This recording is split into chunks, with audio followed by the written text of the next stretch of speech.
bezala. Bai.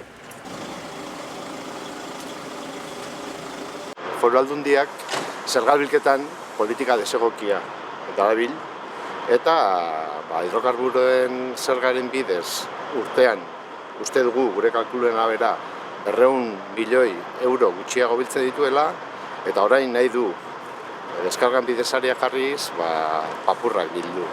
Eta azken finean hori ordainduko dute bai hemen Goierri, Urola eta Deba Bailaratako langileek lantegietara joaten dianean eta garraiolariek lantegi horiek behar dituzten materialak eramateko.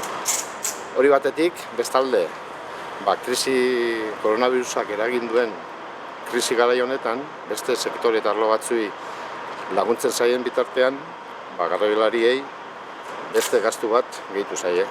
Eta jakina denean, gero gastu hori ezingo dutela gehitu bere fakturetan, bere bezeroei. Eta bestalde, gainera, agerian geratu da zerga honekin, edo neurri honekin, Foru Aldundiaren gezur borobila, esaten duenean, kanpotarrek ordaindu behar dutela errepiden finantzaketa, hori kasu honetan ez da horrelakorik, ze hau etxekoek ordainduko dute, hemen dabiltzanak, deskarga inguruan dabiltzanak.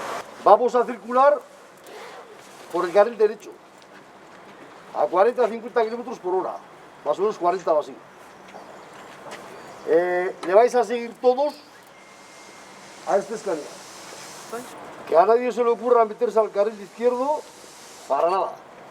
El carril izquierdo hay que dejarlo libre.